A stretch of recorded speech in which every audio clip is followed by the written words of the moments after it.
La mayoría de las notas han sido incluidas en el texto. Byung-Chul. La sociedad del cansancio. Traducción, Aranzazu Sarachaga Regi. Prólogo a la sexta edición. El Prometeo cansado. El mito de Prometeo puede reinterpretarse considerándolo una escena del aparato psíquico del sujeto de rendimiento contemporáneo, que se violenta a sí mismo, que está en guerra consigo mismo.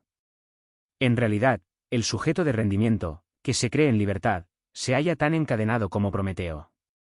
El águila que devora su hígado en constante crecimiento es su alter ego, con el cual está en guerra. Así visto, la relación de Prometeo y el águila es una relación consigo mismo, una relación de autoexplotación. El dolor del hígado, que en sí es indoloro, es el cansancio. De esta manera, Prometeo, como sujeto de autoexplotación, se vuelve presa de un cansancio infinito. Es la figura originaria de la sociedad del cansancio. Kafka emprende una reinterpretación interesante del mito en su críptico relato, Prometeo. Los dioses se cansaron las águilas, la herida se cerró de cansancio. Kafka se imagina aquí un cansancio curativo, un cansancio que no abre heridas, sino que las cierra. La herida se cerró de cansancio. Asimismo, el presente ensayo desemboca en la reflexión de un cansancio curativo. Tal cansancio no resulta de un rearme desenfrenado, sino de un amable desarme del yo, la violencia neuronal. Toda época tiene sus enfermedades emblemáticas. Así, existe una época bacterial que, sin embargo, toca a su fin con el descubrimiento de los antibióticos. A pesar del manifiesto miedo a la pandemia gripal, actualmente no vivimos en la época viral. La hemos dejado atrás gracias a la técnica inmunológica. El comienzo del siglo XXI, desde un punto de vista patológico, no sería ni bacterial ni viral, sino neuronal. Las enfermedades neuronales como la depresión, el trastorno por déficit de atención con hiperactividad, TDA, el trastorno límite de la personalidad, TLP, o el síndrome de desgaste ocupacional, SDO, definen el panorama patológico de comienzos de este siglo. Estas enfermedades no son infecciones, son infartos ocasionados no por la negatividad de lo otro inmunológico, sino por un exceso de positividad. De este modo, se sustraen de cualquier técnica inmunológica destinada a repeler la negatividad de lo extraño. El siglo pasado era una época inmunológica, mediada por una clara división entre el adentro y el afuera, el amigo y el enemigo o entre lo propio y lo extraño. También la Guerra Fría obedecía a este esquema inmunológico. Ciertamente, el paradigma inmunológico del siglo pasado estaba, a su vez, dominado por completo por el vocabulario de la Guerra Fría, es decir, se regía conforme a un verdadero dispositivo militar. Ataque y defensa determinaban el procedimiento inmunológico. Este dispositivo, que se extendía más allá de lo biológico hasta el campo de lo social, o sea, a la sociedad en su conjunto, encerraba una ceguera, se repele todo lo que es extraño. El objeto de la resistencia inmunológica es la extrañeza como tal. Aun cuando el extraño no tenga ninguna intención hostil, incluso cuando de él no parta ningún peligro, será eliminado a causa de su otredad. En los últimos tiempos, han surgido diversos discursos sociales que se sirven de manera explícita de modelos explicativos procedentes del campo inmunológico. Sin embargo, no cabe interpretar el hecho de que el discurso inmunológico esté en boga como indicio de que la sociedad de hoy esté, más que nunca, organizada inmunológicamente. Que un paradigma sea de forma expresa elevado a objeto de reflexión es a menudo una señal de su hundimiento. Desde hace algún tiempo, está llevándose a cabo de manera inadvertida un cambio de paradigma. El final de la Guerra Fría tuvo lugar, precisamente, en el marco de este cambio. Curiosamente, hay una sutil interacción entre los discursos sociales y biológicos. Las ciencias no están libres de dispositivos que no tienen su origen en la ciencia. Así, después de la Guerra Fría se produjo un cambio de paradigma también en el marco de la inmunología médica. La inmunóloga norteamericana Pali Matzinger rechaza el antiguo paradigma inmunológico de la Guerra Fría y diferencia entre friendly y dangerous, en lugar de entre self y non-self, es decir, entre lo propio y lo extraño o lo otro. El objeto de la resistencia inmunológica ya no consiste en la extrañeza o la otredad como tales. Se repele únicamente al intruso que se comporte de manera destructiva en el interior de lo propio. Mientras lo extraño no llame la atención en este sentido, la resistencia inmunológica no lo afecta. Según la idea de Matzinger, el sistema inmunitario biológico es más generoso de lo que hasta el momento se pensaba, pues no conoce ninguna xenofobia, por tanto, es más inteligente que la sociedad humana, que implica xenofobia. Esta corresponde a una reacción inmunitaria patológicamente exagerada, que es nociva incluso para el desarrollo de lo propio. Hoy en día, la sociedad incurre de manera progresiva en una constelación que se sustrae por completo del esquema de organización y resistencia inmunológicas. Se caracteriza por la desaparición de la otredad y la extrañeza. La otredad es la categoría fundamental de la inmunología. Cada reacción inmunológica es una reacción frente a la otredad. Pero en la actualidad, en lugar de esta, comparece la diferencia, que no produce ninguna reacción inmunitaria. La diferencia postinmunológica, es más, posmoderna, ya no genera ninguna enfermedad. En el plano de la inmunología corresponde a lo idéntico. A la diferencia le falta, por decirlo así, el aguijón de la extrañeza, que provocaría una violenta reacción inmunitaria. También la extrañeza se reduce a una fórmula de consumo. Lo extraño se sustituye por lo exótico y el turista lo recorre. El turista o el consumidor ya no es más un sujeto inmunológico. Asimismo, Roberto Espósito basa su teoría de la inmunitas en un falso supuesto cuando constata. Un día cualquiera de los últimos años, los diarios publicaron, acaso en las mismas páginas, noticias aparentemente heterogéneas, que tienen en común fenómenos como la lucha contra un nuevo brote epidémico, la oposición al pedido de extradición de un jefe de Estado extranjero acusado de violaciones a los derechos humanos, el refuerzo de las barreras contra la inmigración clandestina y las estrategias para neutralizar el último virus informático. Nada, mientras se los lea en el interior de sus respectivos ámbitos separados, medicina, derecho, política social y tecnología informática. Sin embargo, las cosas son distintas si se los refiere a una categoría interpretativa que haya la propia especificidad, justamente en la capacidad de cortar transversalmente esos lenguajes particulares, refiriéndolos a un mismo horizonte de sentido. Como ya se pone de manifiesto desde el título de este ensayo, he identificado tal categoría con la de inmunización. A pesar de su falta de homogeneidad léxica, todos los acontecimientos antes citados pueden entenderse como una respuesta de protección ante un peligro. Ninguno de los sucesos que menciona Espósito indica que nosotros nos encontremos en plena época inmunológica. Asimismo, el llamado inmigrante no es hoy en día ningún otro inmunológico, ningún extraño en sentido empático, del que se derive un peligro real, o de quien se tenga miedo. Los inmigrantes o refugiados se consideran como una carga antes que como una amenaza. Del mismo modo, al problema del virus informático no le corresponde ya una virulencia social de semejante dimensión. Así, no es casualidad que Espósito dedique su análisis inmunológico a problemas que no son del presente, sino exclusivamente a objetos del pasado. El paradigma inmunológico no es compatible con el proceso de globalización. La otredad que suscitaría una reacción inmunitaria se opondría a un proceso de disolución de fronteras. El mundo inmunológicamente organizado tiene una topología particular. Está marcado por límites, cruces y umbrales, por vallas, zanjas y muros. Estos impiden el proceso de cambio e intercambio universal. La promiscuidad general que, en el presente, se da en todos los ámbitos de la vida y la falta de la otredad inmunológicamente efectiva se condicionan de manera mutua. Del mismo modo, la hibridación que domina no solo el actual discurso teórico-cultural, sino también el estado de ánimo de la actualidad en cuanto tal es diametralmente opuesta a la inmunización. La hiperestesia inmunológica no permitiría ninguna hibridación. La dialéctica de la negatividad constituye el rasgo fundamental de la inmunidad. Lo otro inmunológico es lo negativo que penetra en lo propio y trata de negarlo. Lo propio perece ante la negatividad de lo otro si a su vez no es capaz de negarla. La autoafirmación inmunológica de lo propio se realiza, por tanto, como negación de la negación. Lo propio se afirma en lo otro negando su negatividad. También la profilaxis inmunológica, es decir, la vacunación, sigue la dialéctica de la negatividad. En lo propio se insertan solo fragmentos de lo otro a fin de provocar la reacción inmunitaria. La negación de la negación se realiza en este caso sin peligro de muerte porque la resistencia inmunológica no se ve confrontada con lo otro en cuanto tal. Se ejerce voluntariamente una pequeña autoviolencia para protegerse de una violencia mucho mayor, que sería mortal. La desaparición de la otredad significa que vivimos en un tiempo pobre de negatividad. Ciertamente, las enfermedades neuronales del siglo XXI siguen a su vez una dialéctica, pero no de la negatividad, sino de la positividad. Consisten en estados patológicos atribuibles a un exceso de positividad. La violencia parte no solo de la negatividad, sino también de la positividad, no únicamente de lo otro o de lo extraño, sino también de lo idéntico. Por lo visto, es a esta violencia de la positividad a la que se refiere Baudrillard cuando escribe: el que vive por lo mismo perecerá por lo mismo.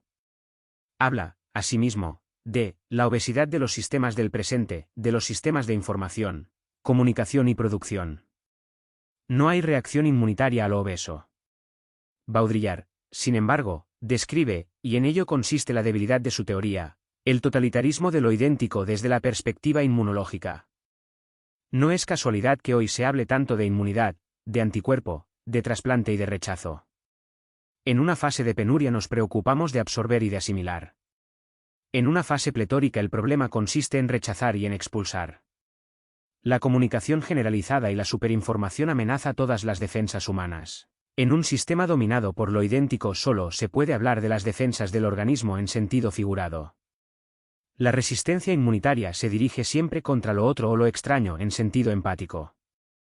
Lo idéntico no conduce a la formación de anticuerpos.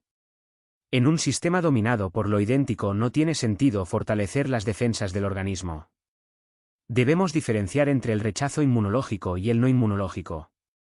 Este último va dirigido a la sobreabundancia de lo idéntico, al exceso de positividad.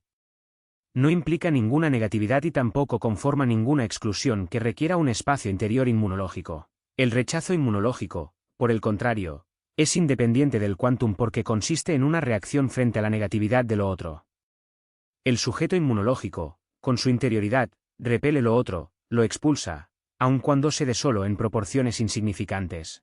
La violencia de la positividad, que resulta de la superproducción, el superrendimiento o la supercomunicación, ya no es viral. La inmunología no ofrece acceso alguno a ella. La repulsión frente al exceso de positividad no consiste en ninguna resistencia inmunológica, sino en una reacción digestivo-neuronal y en un rechazo.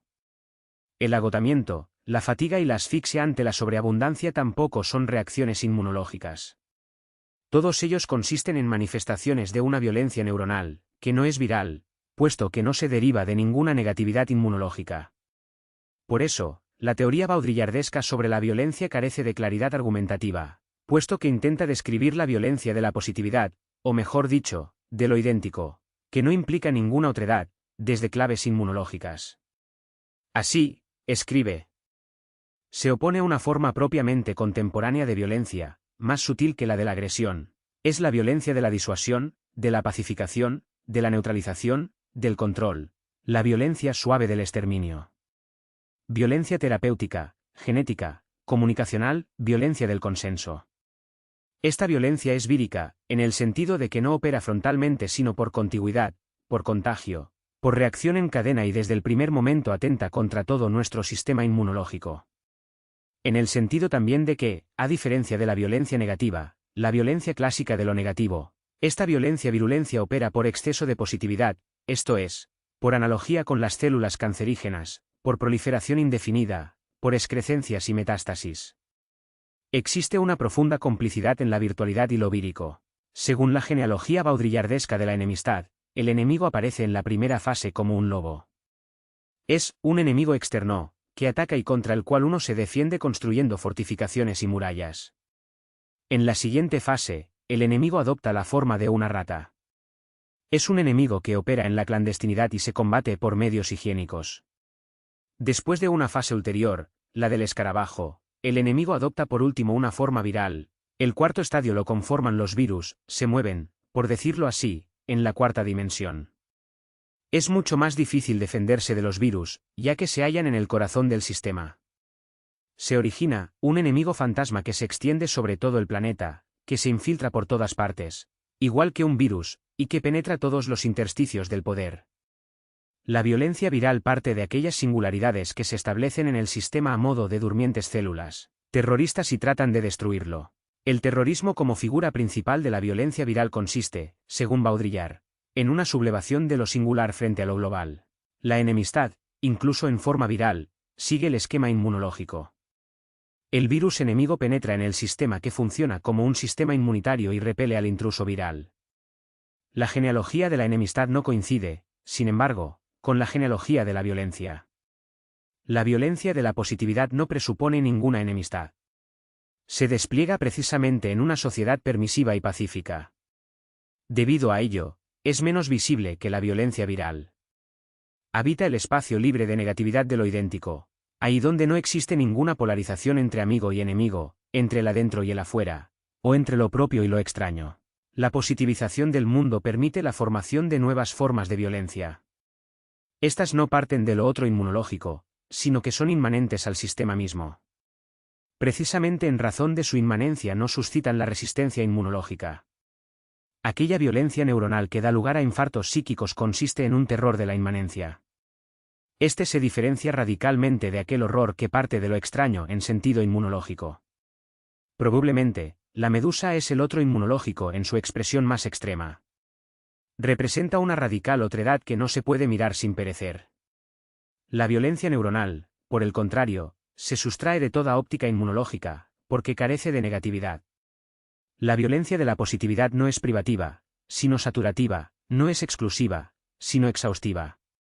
Por ello, es inaccesible a una percepción inmediata. La violencia viral, que sigue rigiéndose por el esquema inmunológico del adentro y el afuera, o de lo propio y lo extraño, y que además presupone una singularidad o una otredad contrarias al sistema, no sirve para la descripción de las enfermedades neuronales como la depresión, el TDA o el SDO. La violencia neuronal no parte de una negatividad extraña al sistema. Más bien es sistémica, es decir, consiste en una violencia inmanente al sistema. Tanto la depresión como el TDA o el SDO indican un exceso de positividad.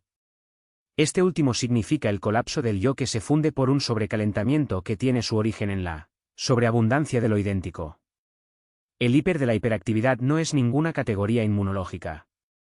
Representa sencillamente una masificación de la positividad, más allá de la sociedad disciplinaria.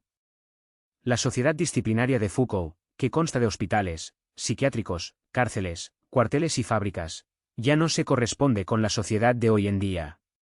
En su lugar se ha establecido desde hace tiempo otra completamente diferente, a saber, una sociedad de gimnasios, torres de oficinas, bancos, aviones, grandes centros comerciales y laboratorios genéticos. La sociedad del siglo XXI ya no es disciplinaria, sino una sociedad de rendimiento. Tampoco sus habitantes se llaman ya sujetos de obediencia, sino sujetos de rendimiento. Estos sujetos son emprendedores de sí mismos. Aquellos muros de las instituciones disciplinarias, que delimitan el espacio entre lo normal y lo anormal, tienen un efecto arcaico. El análisis de Foucault sobre el poder no es capaz de describir los cambios psíquicos y topológicos que han surgido con la transformación de la sociedad disciplinaria en la de rendimiento. Tampoco el término frecuente, sociedad de control, hace justicia a esa transformación. Aún contiene demasiada negatividad. La sociedad disciplinaria es una sociedad de la negatividad. La define la negatividad de la prohibición. El verbo modal negativo que la caracteriza es el no poder, nicht dürfen. El verbo modal dürfen se traduce por poder en el sentido de tener permiso. Con ello se indica una posibilidad, o derecho de poder hacer algo en función de que esté o no permitido. Asimismo, su forma negativa, nicht dürfen, tiene el significado de prohibición. Incluso al deber, sollen, le es inherente una negatividad, la de la obligación. La sociedad de rendimiento se desprende progresivamente de la negatividad. El verbo modal sollen se traduce por deber y expresa un consejo o una obligación autoimpuesta, en el sentido de que resulta muy conveniente y aconsejable cumplir esa imposición. Justo la creciente desregularización acaba con ella. La sociedad de rendimiento se caracteriza por el verbo modal positivo poder, können, sin límites. El verbo modal können se traduce por poder en el sentido de posibilidad, o de ser capaz, tener capacidad. Su plural afirmativo y colectivo, yes, we can, expresa precisamente su carácter de positividad. Los proyectos, las iniciativas y la motivación reemplazan la prohibición, el mandato y la ley. A la sociedad disciplinaria todavía la rige el no. Su negatividad genera locos y criminales. La sociedad de rendimiento, por el contrario, produce depresivos y fracasados. El cambio de paradigma de una sociedad disciplinaria a una sociedad de rendimiento denota una continuidad en un nivel determinado. Según parece, al inconsciente social le es inherente el afán de maximizar la producción. A partir de cierto punto de productividad, la técnica disciplinaria, es decir, el esquema negativo de la prohibición, alcanza de pronto su límite. Con el fin de aumentar la productividad se sustituye el paradigma disciplinario por el de rendimiento, por el esquema positivo del poder hacer, pues a partir de un nivel determinado de producción, la negatividad de la prohibición tiene un efecto bloqueante e impide un crecimiento ulterior. La positividad del poder es mucho más eficiente que la negatividad del deber. De este modo, el inconsciente social pasa del deber al poder. El sujeto de rendimiento es más rápido y más productivo que el de obediencia. Sin embargo, el poder no anula el deber. El sujeto de rendimiento sigue disciplinado. Ya ha pasado por la fase disciplinaria. El poder eleva el nivel de productividad obtenida por la técnica disciplinaria, esto es, por el imperativo del deber. En relación con el incremento de productividad no se da ninguna ruptura entre el deber y el poder, sino una continuidad. Alain Ehrenberg sitúa la depresión en el paso de la sociedad disciplinaria a la sociedad de rendimiento. El éxito de la depresión comienza en el instante en el que el modelo disciplinario de gestión de la conducta, que, de forma autoritaria y prohibitiva, otorgó sus respectivos papeles tanto a las clases sociales como a los dos sexos, es abandonado a favor de una norma que induce al individuo a la iniciativa personal, que lo obliga a devenir él mismo. El deprimido no está a la altura, está cansado del esfuerzo de devenir él mismo. De manera discutible, Alain Ehrenberg aborda la depresión solo desde la perspectiva de la economía del sí mismo, Selbst. Según él, el imperativo social de pertenecerse solo a sí mismo causa depresiones. Ehrenberg considera la depresión como la expresión patológica del fracaso del hombre tardomoderno de devenir él mismo, pero también la carencia de vínculos, propia de la progresiva fragmentación y atomización social, conduce a la depresión.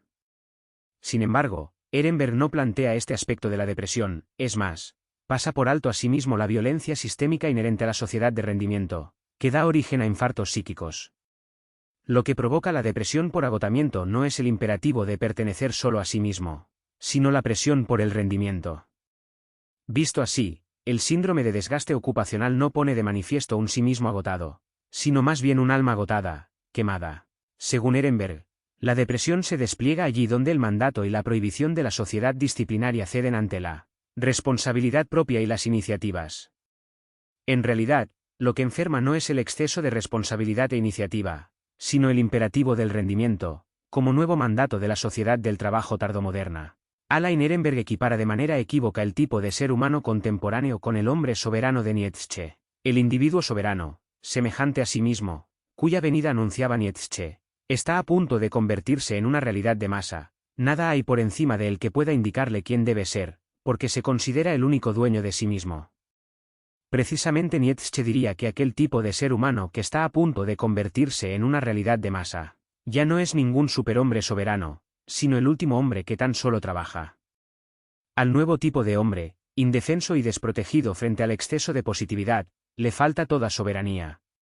El hombre depresivo es aquel animal laborans que se explota a sí mismo, a saber, voluntariamente, sin coacción externa.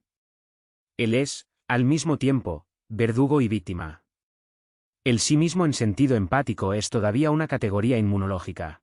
La depresión se sustrae, sin embargo, de todo sistema inmunológico y se desata en el momento en el que el sujeto de rendimiento ya no puede poder más. Al principio, la depresión consiste en un cansancio del crear y del poder hacer. El lamento del individuo depresivo, nada es posible, solamente puede manifestarse dentro de una sociedad que cree que nada es imposible. No poder más conduce a un destructivo reproche de sí mismo y a la autoagresión. El sujeto de rendimiento se encuentra en guerra consigo mismo y el depresivo es el inválido de esta guerra interiorizada. La depresión es la enfermedad de una sociedad que sufre bajo el exceso de positividad. Refleja aquella humanidad que dirige la guerra contra sí misma. El sujeto de rendimiento está libre de un dominio externo que lo obligue a trabajar o incluso lo explote. Es dueño y soberano de sí mismo. De esta manera, no está sometido a nadie, mejor dicho, solo a sí mismo. En este sentido, se diferencia del sujeto de obediencia. La supresión de un dominio externo no conduce hacia la libertad, más bien hace que libertad y coacción coincidan. Así, el sujeto de rendimiento se abandona a la libertad obligada o a la libre obligación de maximizar el rendimiento. El exceso de trabajo y rendimiento se agudiza y se convierte en autoexplotación. Esta es mucho más eficaz que la explotación por otros, pues va acompañada de un sentimiento de libertad. El explotador es al mismo tiempo el explotado. Víctima y verdugo ya no pueden diferenciarse. Esta autorreferencialidad genera una libertad paradójica, que, a causa de las estructuras de obligación inmanentes a ella, se convierte en violencia. Las enfermedades psíquicas de la sociedad de rendimiento constituyen precisamente las manifestaciones patológicas de esta libertad paradójica. El aburrimiento profundo. El exceso de positividad se manifiesta, asimismo, como un exceso de estímulos, informaciones e impulsos. Modifica radicalmente la estructura y economía de la atención. Debido a esto, la percepción queda fragmentada y dispersa.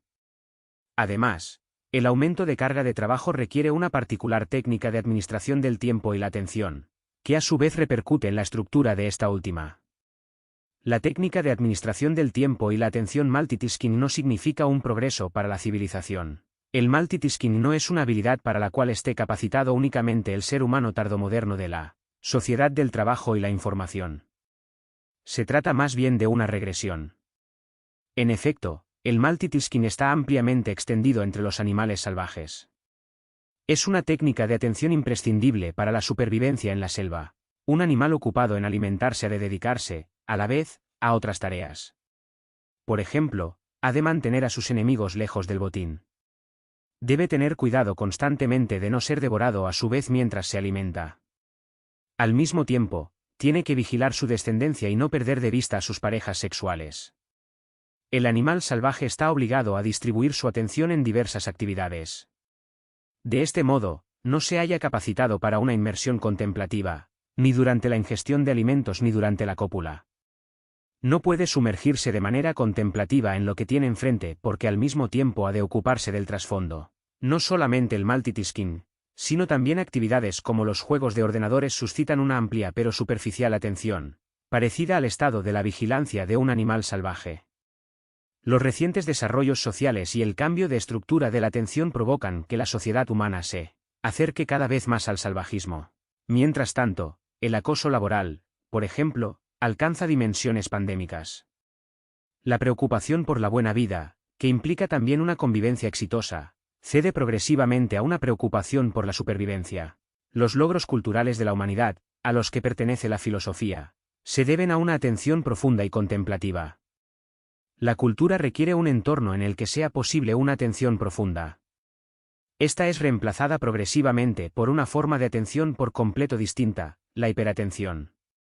Esta atención dispersa se caracteriza por un acelerado cambio de foco entre diferentes tareas, fuentes de información y procesos.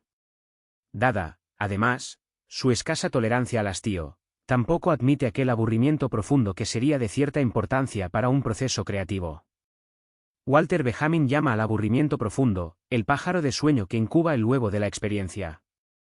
Según él, si el sueño constituye el punto máximo de la relajación corporal, el aburrimiento profundo corresponde al punto álgido de la relajación espiritual. La pura agitación no genera nada nuevo. Reproduce y acelera lo ya existente. Benjamin lamenta que estos nidos del tiempo y el sosiego del pájaro de sueño desaparezcan progresivamente. Ya no sé, teje ni se hila. Expone que el aburrimiento es un paño cálido y gris formado por dentro con la seda más ardiente y coloreada, en el que nos envolvemos al soñar. En los arabescos de su forro nos encontramos entonces en casa. A su parecer, sin relajación se pierde el don de la escucha, y la comunidad que escucha desaparece. A esta se le opone diametralmente nuestra comunidad activa. El don de la escucha se basa justo en la capacidad de una profunda y contemplativa atención, a la cual el ego hiperactivo ya no tiene acceso. Quien se aburra al caminar y no tolere el hastío deambulará inquieto y agitado, o andará detrás de una u otra actividad. Pero, en cambio, quien posea una mayor tolerancia para el aburrimiento reconocerá, después de un rato, que quizás andar, como tal, lo aburre. De este modo, se animará a inventar un movimiento completamente nuevo. Correr no constituye ningún modo nuevo de andar, sino un caminar de manera acelerada. La danza o el andar como si se estuviera flotando, en cambio, consisten en un movimiento del todo diferente. Únicamente el ser humano es capaz de bailar. A lo mejor, puede que al andar lo invada un profundo aburrimiento, de modo que, a través de este ataque de hastío, haya pasado del paso acelerado al paso de baile.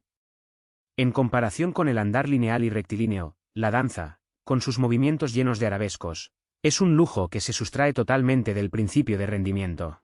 Con la expresión vita contemplativa no debe evocarse aquel mundo en el que originariamente fue establecida. Está ligada a aquella experiencia del ser, según la cual lo bello y lo perfecto son invariables e imperecederos y se sustraen de todo acceso humano. Su carácter fundamental es el asombro sobre el ser así de las cosas, que está libre de toda factibilidad y procesualidad. La duda moderna y cartesiana reemplaza al asombro. Sin embargo, la capacidad contemplativa no se halla necesariamente ligada al ser imperecedero. Justo lo flotante, lo poco llamativo y lo volátil se revelan solo ante una atención profunda y contemplativa. Asimismo, el acceso a lo lato y lo lento queda sujeto al sosiego contemplativo. Las formas o los estados de duración se sustraen de la hiperactividad. Paul Cézanne, aquel maestro de la atención profunda y contemplativa, dijo alguna vez que podía ver el olor de las cosas. Dicha visualización de los olores requiere una atención profunda. Durante el estado contemplativo, se sale en cierto modo de sí mismo y se sumerge en las cosas. Merleau-Ponty describe la mirada contemplativa de Cézanne sobre el paisaje como un proceso de desprendimiento o desinteriorización. Al comienzo, trataba de hacerse una idea de los estratos geológicos. Después, ya no se movía más de su lugar y se limitaba a mirar, hasta que sus ojos, como decía Madame Cézanne, se le salían de la cabeza. El paisaje, remarcaba él, se piensa en mí, yo soy su conciencia. Solo la profunda atención impide la versatilidad de los ojos y origina el recogimiento que es capaz de cruzar las manos errantes de la naturaleza. Sin este recogimiento contemplativo, la mirada vaga inquieta y no lleva nada a expresión. Pero el arte es un acto de expresión. Incluso Nietzsche, que reemplazó el ser por la voluntad, sabe que la vida humana termina en una hiperactividad mortal, cuando de ella se elimina todo elemento contemplativo. Por falta de sosiego, nuestra civilización desemboca en una nueva barbarie. En ninguna época se han cotizado más los activos, es decir, los desasosegados. Cuéntase, por tanto, entre las correcciones necesarias que deben hacérsele al carácter de la humanidad el fortalecimiento en amplia medida del elemento contemplativo. Vita activa. Hannah Arendt, en su ensayo La condición humana, trata de rehabilitar la supremacía de la vita activa contra la primacía tradicional de la vita contemplativa, y procura articularla de manera novedosa en atención a su complejidad interna. A su parecer, la vita activa ha sido, a lo largo de la tradición, injustamente reducida al mero desasosiego, necotium o acholia. En contra de la suposición de Hannah Arendt, tampoco en la tradición cristiana se da una prevalencia unilateral de la vita contemplativa. Antes bien, se aspira a una mediación entre vita activa y vita contemplativa. Así, escribe también San Gregorio Magno, hay que saber, si un buen plan de vida exige que se pase de la vida activa a la vida contemplativa, a menudo es útil que el alma vuelva de la vida contemplativa a la vida activa, de manera que la llama de la contemplación, encendida en el corazón, regale a la actividad toda su perfección.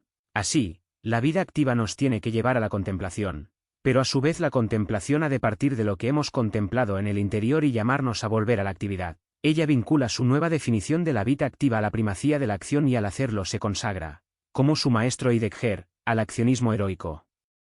No obstante, el joven Heidegger orientó la acción decisiva a la muerte. La posibilidad de muerte impone unos límites a la acción y convierte la libertad en algo finito. Por el contrario, Hannah Arendt orienta la posibilidad de acción al nacimiento, lo que da un énfasis más heroico a la acción. Según la autora, el milagro consiste en el hecho mismo de haber nacido y en el nuevo comienzo que los seres humanos, en virtud de su condición de ser nacidos, han de llevar necesariamente a efecto. La creencia, que origina milagros, es reemplazada por la acción. Ahora, los milagros son originados por la acción heroica, a la cual el ser humano es obligado por el hecho de haber nacido. Así, la acción adquiere una dimensión casi religiosa. El milagro que salva al mundo, a la esfera de los humanos, de su ruina normal y natural, es en último término el hecho de la natalidad, en el que se enraiza ontológicamente la facultad de la acción. Dicho con otras palabras, el nacimiento de nuevos hombres y un nuevo comienzo es la acción que son capaces de emprender los humanos por el hecho de haber nacido. Solo la plena experiencia de esta capacidad puede conferir a los asuntos humanos fe y esperanza. Esta fe y esperanza en el mundo encontró tal vez su más gloriosa y sucinta expresión en las pocas palabras que, en los evangelios anuncian la gran alegría: os ha nacido hoy un Salvador. Según Arendt, la sociedad moderna, como sociedad de trabajo, aniquila toda posibilidad de acción, degradando al ser humano a animal laborans, a meros animales trabajadores. Expone que la acción ordena nuevos procesos de manera activa, mientras que el ser humano moderno está sometido pasivamente al proceso de vida anónimo. Incluso la reflexión se degenera reduciéndose a una pura función cerebral que consiste en un ejercicio de cálculo. Todas las formas de la vida activa, tanto la fabricación como la acción, se reducen al nivel del trabajo. Así, Arendt considera que la modernidad, que principalmente ha comenzado con una inaudita y heroica activación de todas las capacidades humanas, termina en una mortal pasividad. La explicación de Arendt sobre la victoria del animal laborans no resiste una revisión que se atenga a los desarrollos sociales más recientes. Sostiene que en la modernidad la vida del individuo está sumergida en el total proceso vital de la especie, y que la única decisión activa e individual consiste ya tan solo en soltarse, por decirlo así, y abandonar su individualidad para poder funcionar mejor. La absolutización del trabajo está unida al desarrollo que consiste en que, solo con el posterior concepto de una societas generis humani, sociedad de género humano, social, comienza a adquirir el significado general de condición humana fundamental. Arendt cree incluso poder reconocer señales de peligro de que el hombre esté a punto de evolucionar en esa especie animal de la que, desde Darwin, imagina que procede. Supone que si todas las actividades humanas se contemplaran desde un punto suficientemente distante en el universo, ya no aparecerían como actividades, sino como procesos biológicos. Así, para un observador en el cosmos, la motorización se vería como un proceso de mutación, en cuyo transcurso el cuerpo humano, a modo de un caracol, se envuelve con una casa de metal, como bacterias que reaccionan al antibiótico por medio de mutaciones que las convierten en cepas resistentes. Las descripciones de Arendt del animal laborans moderno no se corresponden con las observaciones que podemos hacer en la actual sociedad de rendimiento. El animal laborans tardomoderno no renuncia de ningún modo a su individualidad ni a su ego para consumarse, trabajando en el proceso vital anónimo de la especie. La sociedad de trabajo se ha individualizado y convertido en la sociedad de rendimiento y actividad. El animal laborans tardomoderno está dotado de tanto ego que está por explotar, y es cualquier cosa menos pasivo. Si uno renunciara a su individualidad y se entregara plenamente al proceso de la especie, gozaría, cuando menos, de la serenidad propia de un animal. El animal laborans tardomoderno es, en sentido estricto, todo menos animalizado. Es hiperactivo e hiperneurótico. A las preguntas de por qué durante la modernidad tardía todas las actividades humanas se han reducido al nivel del trabajo y por qué, más allá de esta cuestión, se alcanza un nivel de agitación tan nerviosa, hay que buscar otras respuestas. La moderna pérdida de creencias, que afecta no solo a Dios o al más allá, sino también a la realidad misma, hace que la vida humana se convierta en algo totalmente efímero. Nunca ha sido tan efímera como ahora. Pero no solo esta es efímera, sino también lo es el mundo en cuanto tal. Nada es constante y duradero. Ante esta falta de ser surgen el nerviosismo y la intranquilidad. El hecho de pertenecer a la especie habría podido ayudar al animal que trabaja para ella a alcanzar el sosiego propio del animal. El yo tardomoderno, sin embargo, está totalmente aislado. Incluso las religiones en el sentido de técnicas tanáticas, que liberen al hombre del miedo a la muerte y generen una sensación de duración, ya no sirven. La desnarrativización general del mundo refuerza la sensación de fugacidad, hace la vida desnuda. El trabajo es en sí mismo una actividad desnuda. El trabajo desnudo es precisamente la actividad que corresponde a la vida desnuda.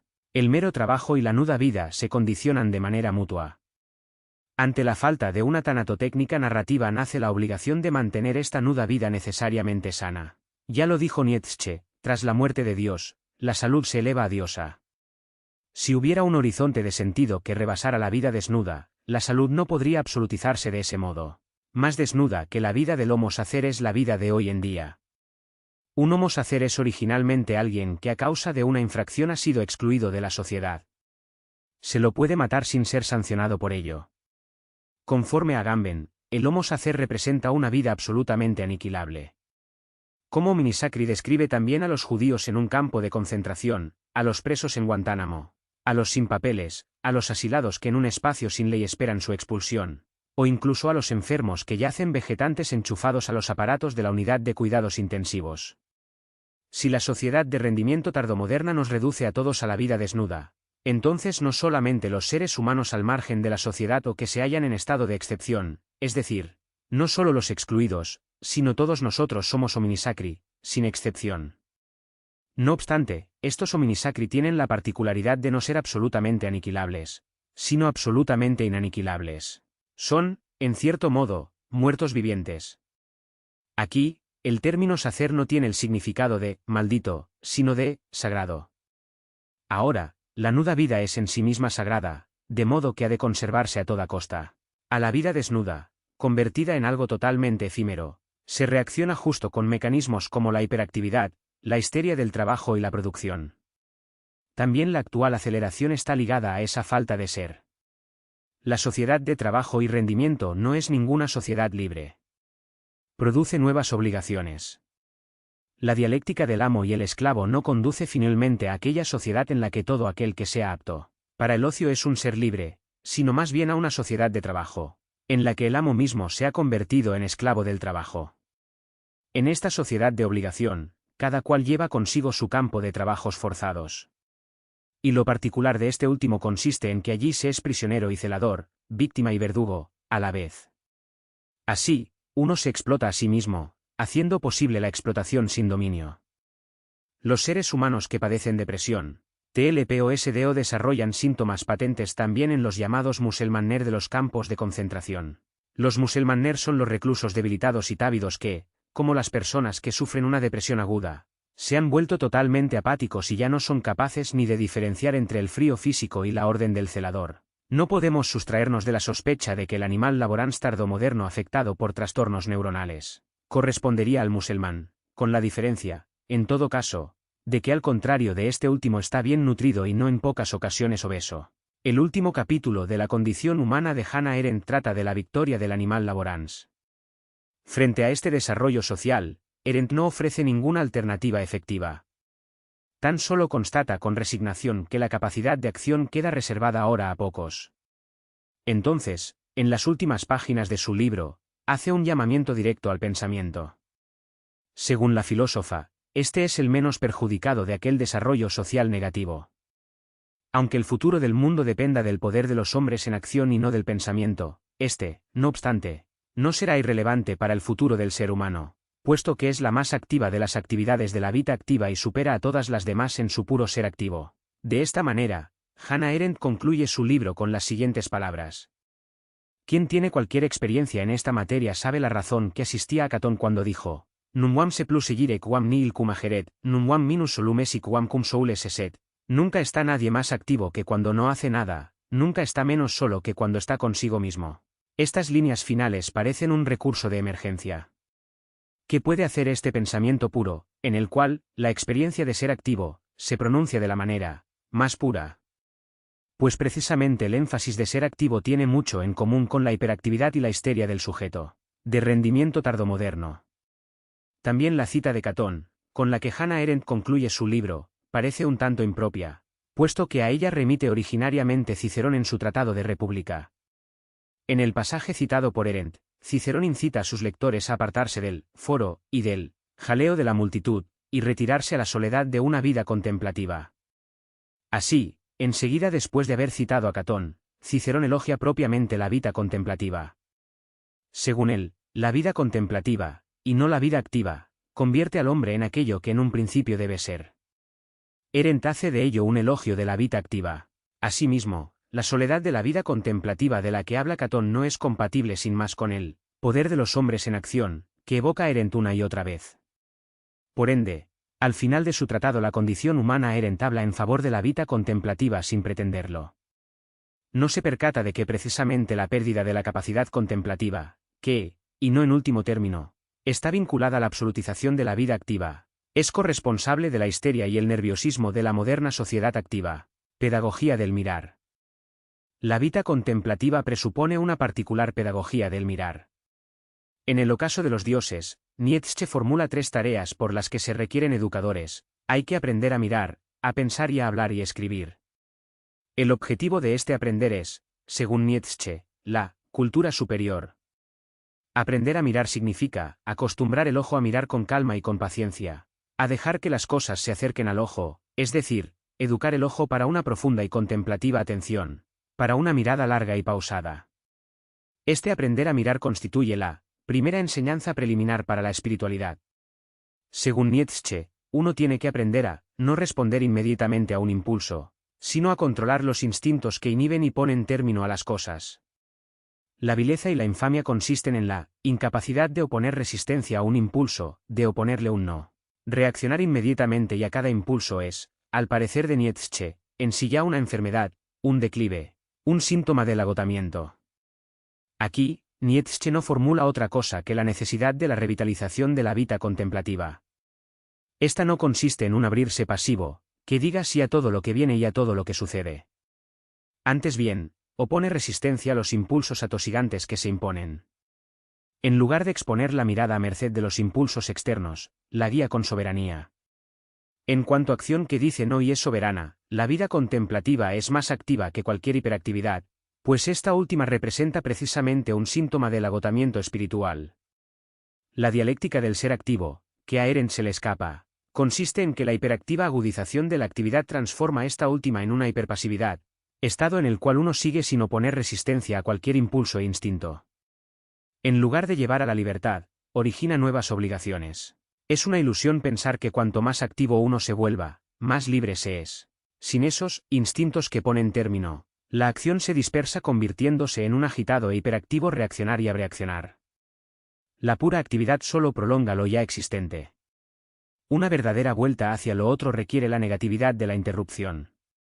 Tan solo a través de la negatividad propia del detenerse, el sujeto de acción es capaz de atravesar el espacio entero de la contingencia, el cual se sustrae de una mera actividad. Ciertamente, la vacilación no es una acción positiva, pero vacilar es indispensable para que la acción no decaiga al nivel del trabajo. Hoy en día vivimos en un mundo muy pobre en interrupciones, en entres y entretiempos. La aceleración suprime cualquier entretiempo. En el aforismo, el principal defecto de los hombres activos, escribe Nietzsche. A los activos les falta habitualmente una actividad superior en este respecto, son holgazanes. Los activos ruedan, como rueda una piedra, conforme a la estupidez de la mecánica. Hay diferentes tipos de actividad. La actividad que sigue la estupidez de la mecánica es pobre en interrupciones. La máquina no es capaz de detenerse. A pesar de su enorme capacidad de cálculo, el ordenador es estúpido en cuanto le falta la capacidad de vacilación. En el marco de la aceleración e hiperactividad generales, olvidamos, asimismo, lo que es la rabia. Esta tiene una temporalidad particular que no es compatible con la aceleración e hiperactividad generales, las cuales no toleran ninguna extensión dilatada del tiempo. El futuro se acorta convirtiéndose en un presente prolongado. Le falta cualquier negatividad que permita la existencia de una mirada hacia lo otro. La rabia, en cambio, cuestiona el presente en cuanto tal. Requiere un detenerse en el presente que implica una interrupción. Por esa condición se diferencia del enfado.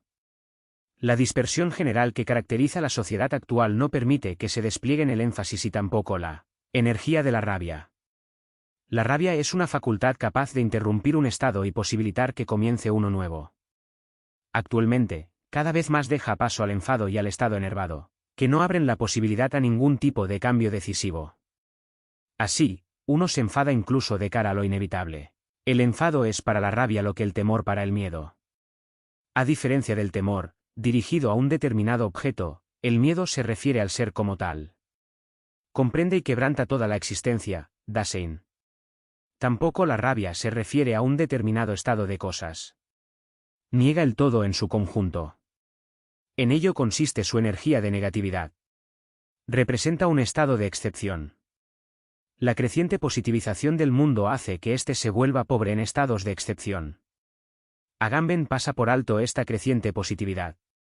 Frente a su diagnóstico, según el cual el estado de excepción se desborda, convirtiéndose en estado normal, la positivización general de la sociedad absorbe en la actualidad todo estado de excepción. De este modo, el estado normal es totalizado. Precisamente, la creciente positivización del mundo presta mucha atención a conceptos como estado de excepción o inmunitas. Sin embargo, La atención de que estos gozan no es prueba de su actualidad, sino de su desaparición. La progresiva positivización de la sociedad mitiga, asimismo, sentimientos como el miedo o la tristeza, que se basan en una negatividad, es decir, que son sentimientos negativos. Tanto el miedo de Heidegger como la náusea de Sartre son reacciones típicamente inmunológicas. El existencialismo es el discurso filosófico de mayor calado inmunológico. El énfasis existencial filosófico de la libertad debe su virulencia a la otredad o extrañeza. Precisamente estas dos obras principales de la filosofía del siglo XX indican que esta fue una era inmunológica. Entonces la ausencia de negatividad transformaría el pensamiento en un ejercicio de cálculo. Quizás el ordenador hace cálculos de manera más rápida que el cerebro humano y admite sin rechazo alguno gran cantidad de datos porque se halla libre de toda otredad. Es una máquina positiva. Precisamente por su egocentrismo autista, por su carencia de negatividad, el idiot savant obtiene resultados solo realizables por una calculadora. En el marco de la positivización general del mundo, tanto el ser humano como la sociedad se transforman en una máquina de rendimiento autista. También puede decirse que justamente el esfuerzo exagerado por maximizar el rendimiento elimina la negatividad porque ésta ralentiza el proceso de aceleración. Si el ser humano fuese un ser de negatividad, la total positivización del mundo tendría un efecto no inofensivo. Según Hegel, precisamente la negatividad mantiene la existencia llena de vida. Hay dos formas de potencia. La positiva es la potencia de hacer algo. La negativa es, sin embargo, la potencia del no hacer, en términos de Nietzsche, de decir no. Se diferencia, no obstante, de la mera impotencia, de la incapacidad de hacer algo. La impotencia consiste únicamente en ser lo contrario de la potencia positiva, que, a su vez, es positiva en la medida en que está vinculada a algo, pues hay algo que no logra hacer. La potencia negativa excede la positividad, que se halla sujeta a algo. Es una potencia del no hacer. Si se poseyera tan solo la potencia positiva de percibir algo, sin la potencia negativa de no percibir, la percepción estaría indefensa, expuesta a todos los impulsos e instintos atosigantes. Entonces, ninguna espiritualidad sería posible.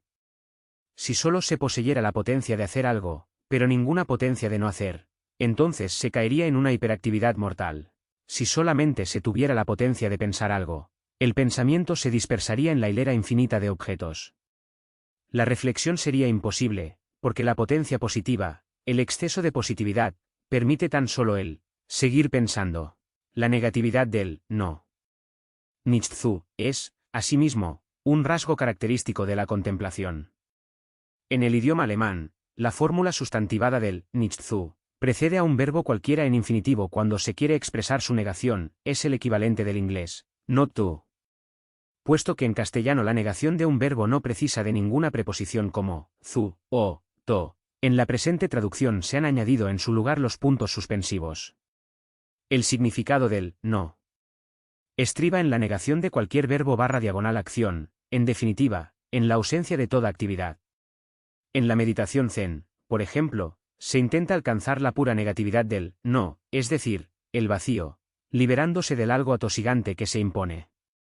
La negatividad del no constituye un proceso extremadamente activo, a saber, es todo menos pasividad. Es un ejercicio que consiste en alcanzar en sí mismo un punto de soberanía, en ser centro. Si solo se poseyera la potencia positiva, se estaría, por el contrario, expuesto al objeto de una manera del todo pasiva. La hiperactividad es, paradójicamente, una forma en extremo pasiva de actividad que ya no permite ninguna acción libre. Se basa en una absolutización unilateral de la potencia positiva. El caso Bartleby. El relato de Melville Bartleby, a menudo objeto de interpretaciones teológicas o metafísicas, admite también una lectura patológica. Esta historia de Wall Street refiere un mundo de trabajo inhumano, de habitantes reducidos a animal laborans. Se describe con detalle la atmósfera lúgubre y hostil del bufete, envuelto en una cadena compacta de rascacielos. A menos de 3 metros de distancia de las ventanas sobresale un majestuoso muro de ladrillo, negro por los años y por las sombras sempiterna.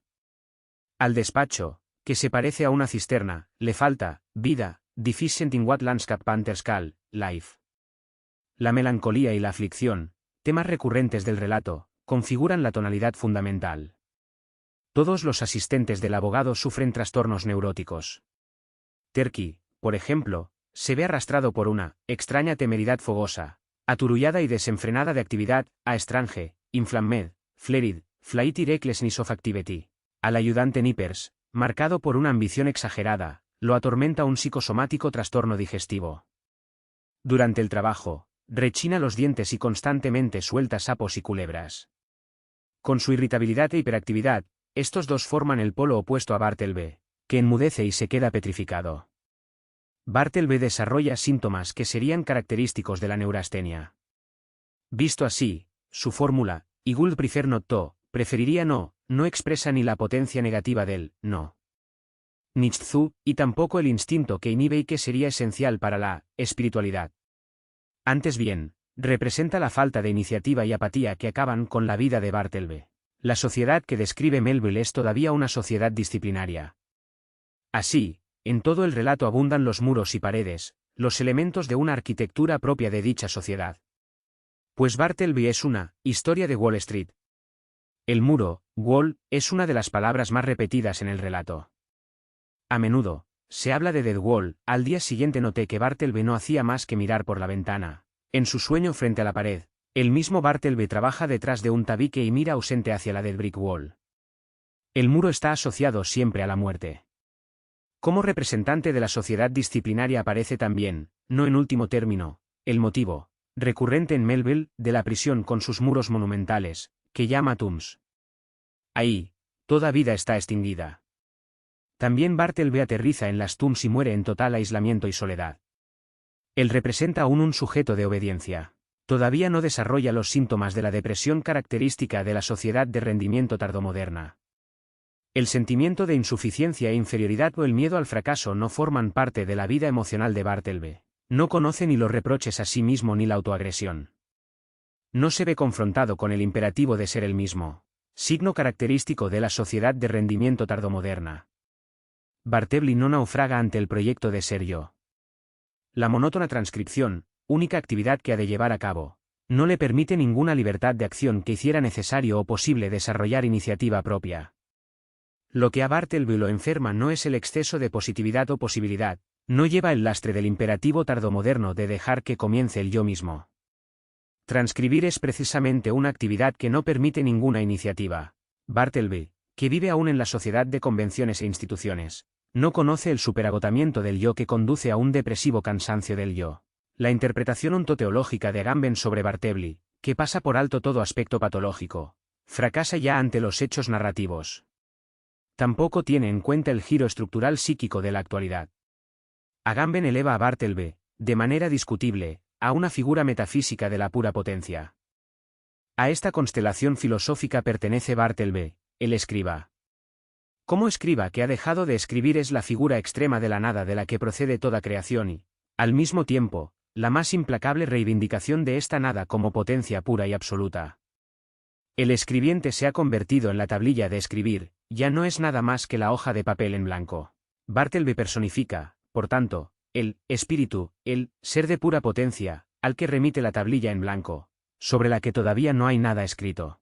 Bartleby es una figura sin referencia a sí mismo o a otra cosa. Carece de mundo, es ausente y apático. Si fuera una hoja en blanco, se debería a que está vacío de toda referencia de mundo y sentido. Ya los ojos turbios y cansados de Bartleby, Dimais, hablan en contra de la pureza de la potencia divina, que él presuntamente personifica. Tampoco resulta muy convincente la afirmación de Agamben según la cual Bartleby, debido a su obstinada negación a escribir, persevera en la potencia del poder escribir, y que su radical renuncia al querer denota una potencia absoluta. La negación de Bartleby es, por tanto, notificadora, querigmática. Él personifica el puro ser sin predicado alguno. Agamben hace de Bartleby un mensajero angelical, un ángel de anunciación, la cual, sin embargo, no afirma nada de nada. Pero Agamben pasa por alto que Bartleby rechaza cualquier recado de mensajería, Eren. Así, Bartleby se niega rotundamente a ir a correos. Bartleby, le dije. Gingernat ha salido, cruce al correo, quiere. Preferiría no hacerlo, punto. Como es sabido, la historia termina con el curioso epílogo de que Bartleby ha trabajado temporalmente de empleado en el Departamento de envío de cartas o muertas, es decir, cartas para destinatarios ignotos, Dead Letter Office, cartas muertas, ¿no se parece a hombres muertos? Conciban un hombre por naturaleza y por desdicha propenso a una pálida desesperanza. ¿Qué ejercicio puede aumentar esa desesperanza como el de manejar continuamente esas cartas muertas y clasificarlas para las llamas? Lleno de dudas exclama el abogado, con mensajes de vida, estas cartas se apresuran hacia la muerte. La existencia de Bartleby es un negativo ser para la muerte.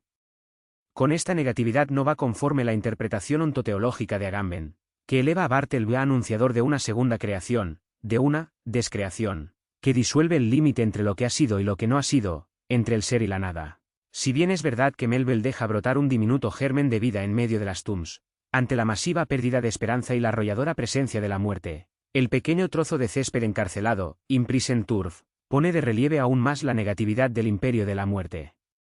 Completamente impotentes parecen también las palabras alentadoras que el abogado dirige al Bartleby encarcelado. Nada reprochable lo ha traído aquí. Vea, no es un lugar tan triste como podría suponerse. Mire, ahí está el cielo, y aquí el césped. A ello responde Bartleby sin inmutarse, sé dónde esto. Agamben interpreta tanto el cielo como la hierba en cuanto signos mesiánicos. El pequeño trozo de césped como único signo de vida en medio del imperio de la muerte acentúa tan solo el vacío sin esperanza. Con mensajes de vida, estas cartas se apresuran hacia la muerte, es el mensaje central del relato. Todos los esfuerzos por la vida conducen a la muerte. Un ser más falto de ilusiones, en cambio, el artista del hambre de Kafka. Su muerte, de la que nadie se percata, significa un gran alivio para todos los implicados, un restablecimiento, hasta para el más obtuso de los sentidos. Su muerte abre paso a la llegada de la pantera joven, que personifica la plácida alegría de vivir. La comida que le gustaba traía en sela sin largas cavilaciones sus guardianes. Ni siquiera parecía añorar la libertad. Aquel noble cuerpo, provisto de todo lo necesario para desgarrar lo que se le pusiera por delante, parecía llevar consigo la propia libertad, parecía estar escondida en cualquier rincón de su dentadura. Y la alegría de vivir brotaba con tan fuerte ardor de sus fauces que a los espectadores no les era fácil poder hacerle frente. Pero se sobreponían a su temor, se apretaban contra la jaula y en modo alguno querían apartarse de allí. Al artista del hambre, sin embargo, tan solo la negatividad de la negación le da la sensación de libertad, una libertad que es igual de ilusoria que aquella que la pantera guarda, en cualquier rincón de su dentadura. A Bartleby se le une M.R. Catlitz, el señor Chuleta, que tiene aspecto de un trozo de carne. M.R. Catlitz elogia exaltado el lugar e intenta seducir a Bartleby para que coma. Espero que esto le resulte agradable, señor, lindo césped, departamentos frescos. Espero que pase un tiempo con nosotros, trataremos de hacérselo agradable.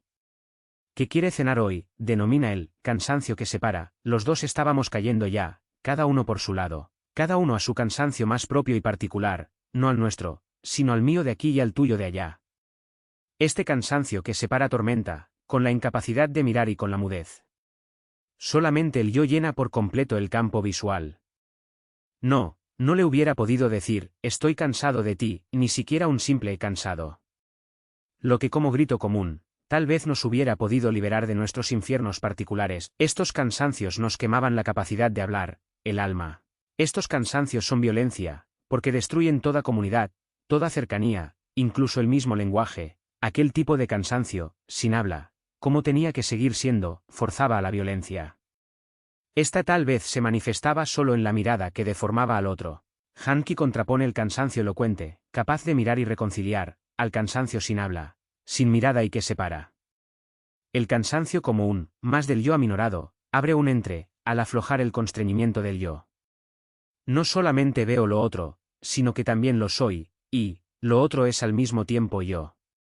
El entre es un espacio de amistad como indiferencia, donde nadie ni nada domina o siquiera tiene preponderancia sobre los demás. Cuando el yo se aminora, la gravedad del ser se desplaza del yo al mundo. Se trata de un cansancio que da confianza en el mundo, mientras que el cansancio del yo en cuanto cansancio a solas es un cansancio sin mundo, que aniquila al mundo. Este abre el yo y lo convierte en algo permeable para el mundo. Restaura la dualidad, completamente arruinada por el cansancio a solas. Uno ve y es visto. Uno toca y es tocado, un cansancio en cuanto volverse accesible, es más, como consumación del hecho de ser tocado y poder tocar a su vez. Es ese cansancio que hace posible que uno se detenga y se demore. La aminoración del yo se manifiesta como un aumento de mundo, el cansancio era mi amigo. Yo volvía a estar ahí, en el mundo. Hanki recoge en este cansancio fundamental todas esas formas de la existencia y del estar con que, en el transcurso de la absolutización del ser activo desaparecen por completo. El cansancio fundamental es cualquier cosa menos un estado de agotamiento en el que uno se sienta incapaz de hacer algo. Más bien, se considera una facultad especial. El cansancio fundamental inspira. Deja que surja el espíritu.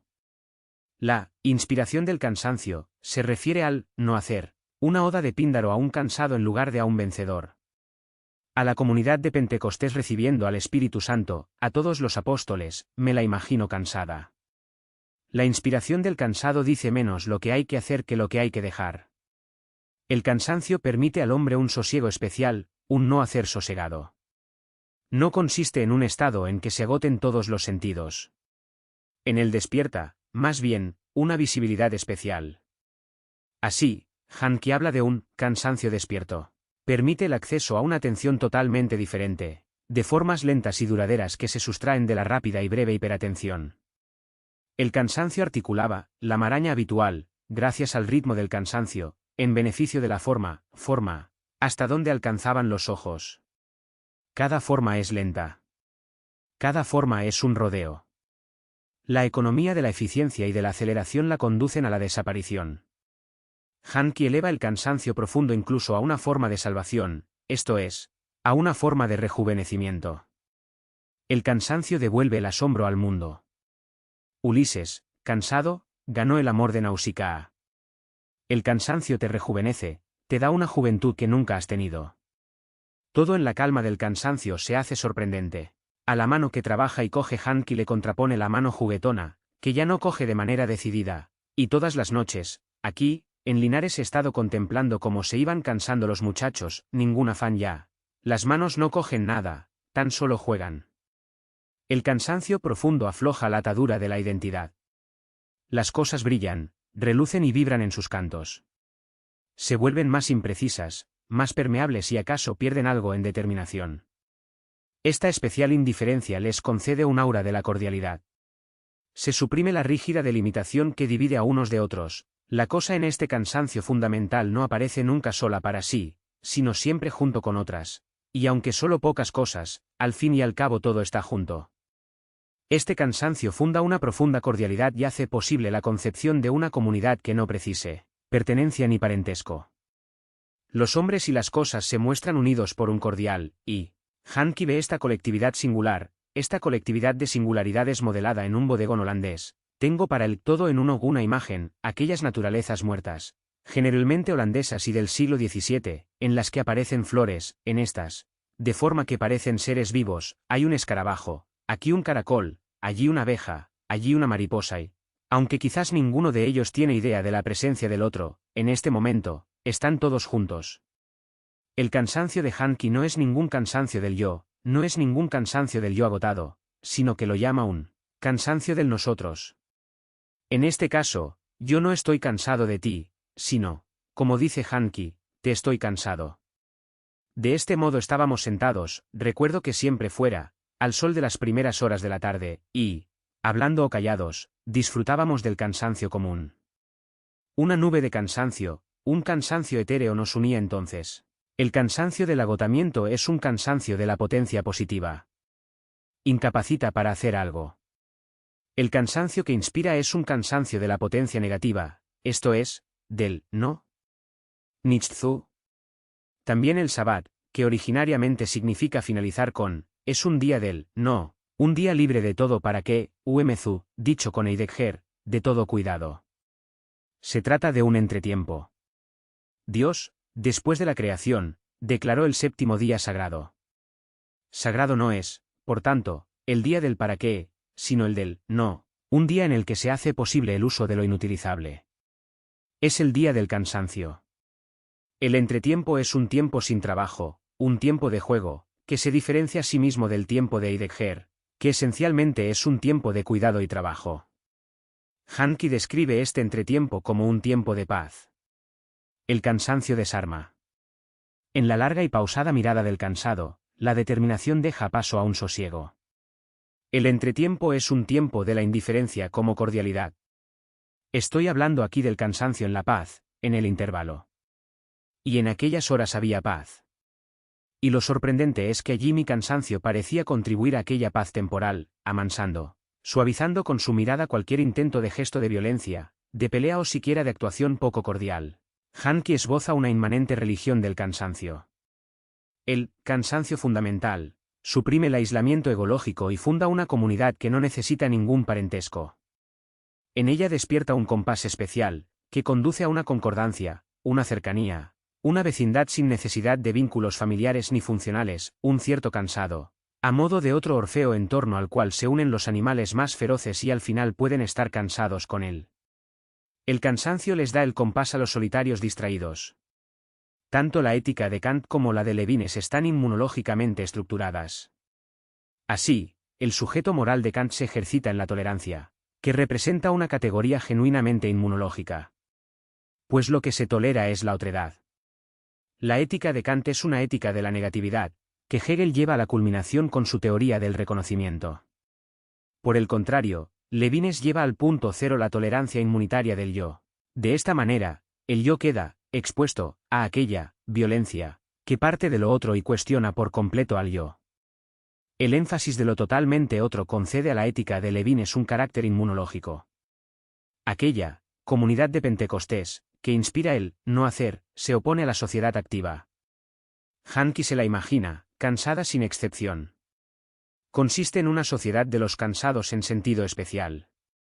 Si la comunidad de Pentecostés fuera sinónimo de la sociedad futura, entonces la sociedad venidera podría denominarse sociedad del cansancio. Fin del libro. Byung-Chul Lean, Seúl, Corea del Sur, 1959. Byung-Chul Lean estudió metalurgia en Corea antes de mudarse a Alemania, en la década de 1980, para estudiar filosofía, literatura alemana y teología católica en Friburgo y Múnich. En una entrevista explicó: al final de mis estudios me sentí como un idiota. Yo, en realidad, quería estudiar algo literario, pero en Corea ni podía cambiar de estudios ni mi familia me lo hubiera permitido. No me quedaba más remedio que irme. Mentí a mis padres y me instalé en Alemania pese a que apenas podía expresarme en alemán. Yo quería estudiar literatura alemana. De filosofía no sabía nada. Supe quiénes eran Husserl y Heidegger cuando llegué a Heidelberg. Yo, que soy un romántico, pretendía estudiar literatura, pero leía demasiado despacio, de modo que no pude hacerlo. Me pasé a la filosofía. Para estudiar a Hegel la velocidad no es importante. Basta con poder leer una página por día. Recibió su doctorado en Friburgo con una disertación sobre Martin Heidegger, en 1994. En 2000, se incorporó al Departamento de Filosofía de la Universidad de Basilea, donde completó su habilitación. En 2010 se convirtió en miembro de la Facultad de Karlsruhe, donde sus áreas de interés fueron la filosofía de los siglos XVIII, XIX y XX, la ética, la filosofía social, la fenomenología, la antropología cultural, la estética, la religión, la teoría de los medios, y la filosofía intercultural. Desde 2012, es profesor de estudios de filosofía y estudios culturales en la Universidad de las Artes de Berlín, UK, donde dirige el Studien Generale, o programa de estudios generales, de reciente creación. Es autor de 16 libros, de los cuales los más recientes son tratados acerca de lo que él denomina la sociedad del cansancio, y la sociedad de la transparencia, y sobre su concepto de Sanzai, neologismo que busca identificar los modos de la deconstrucción en las prácticas contemporáneas del capitalismo chino. El trabajo actual de An se centra en la transparencia, como norma cultural creada por las fuerzas del mercado neoliberal, que él entiende como el insaciable impulso hacia la divulgación voluntaria de todo tipo de información que raya en lo pornográfico. Según An, los dictados de la transparencia imponen un sistema totalitario de apertura a expensas de otros valores sociales como la vergüenza, el secreto y la confidencialidad. Hasta hace poco, An se negaba a dar entrevistas de radio y televisión, y raramente divulga en público sus detalles biográficos o personales, incluyendo su fecha de nacimiento.